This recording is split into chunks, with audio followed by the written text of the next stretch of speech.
Welcome back, ladies and gentlemen, to the Firehouse Chef. I'm, as always, your host, Ryan McKay, and I thought what better way to play with all those condiments that we just made than by making some burgers outside. So let's everybody step outside, soak in those last few rays of summer, and let's fire up our barbecues and get ready to grill.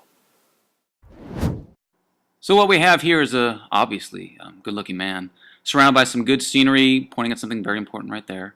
But in the middle there, you'll see the grill with a small, tall, cylindrical object called a chimney starter. Right there at the bottom, I did wad up some newspaper there, and I soaked in a little bit of vegetable oil. Allows it for a slow burn to cook those about, fire.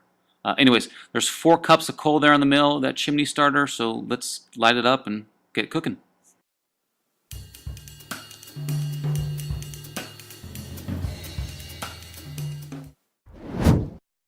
All right, so after you walked away from the briquettes, wherever they're on the porch, deck, backyard, wherever, I want you to take some onions. We're going to chop these up and then throw them into a skillet here on the stove top, and like medium to medium low heat, we're going to let those caramelize about the same amount of time it takes for those briquettes to turn nice and ash white.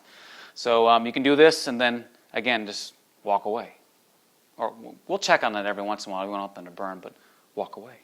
All right, now that you've walked away from a couple of things, although you're keeping your eyes on them because you don't want the house to burn down, let's talk about perhaps the most important thing when it comes to burgers, and that's the selection of meat.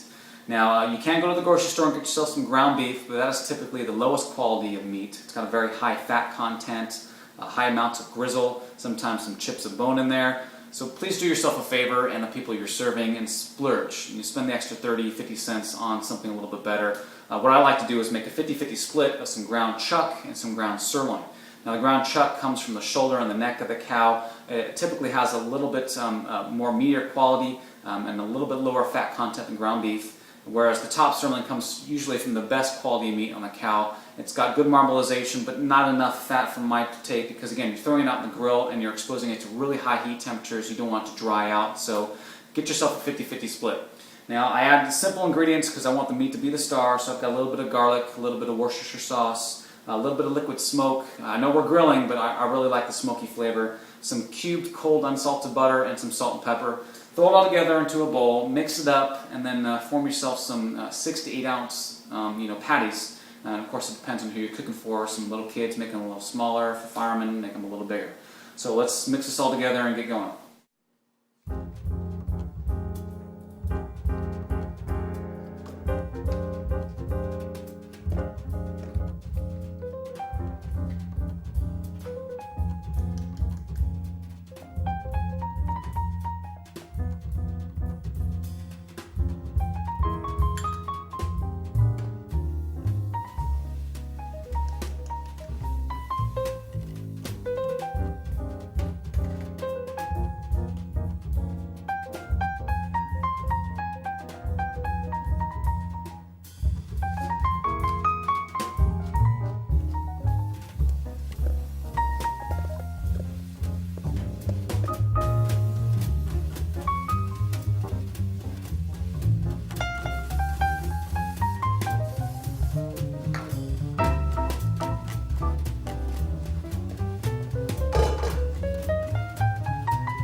All right, once you put the burgers off the grill, I just like to go ahead and tent them under some aluminum foil. I'm getting the spread ready.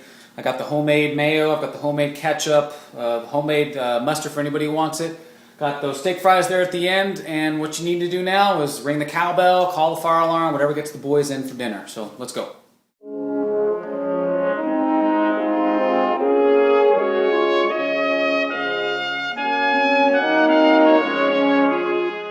Well, so there you have it, kids, the episode on burgers, and hopefully you got to see culminating all of the condiments that we've already had a chance to make. You made your own homemade burgers, and they are very, very good.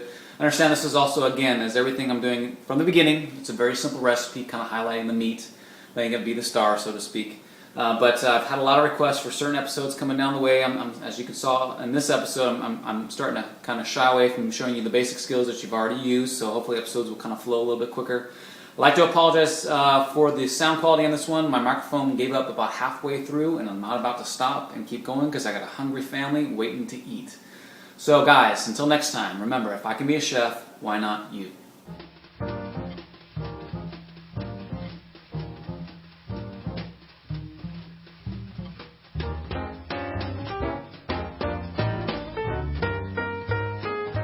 In for dinner, so let's go. Let's eat!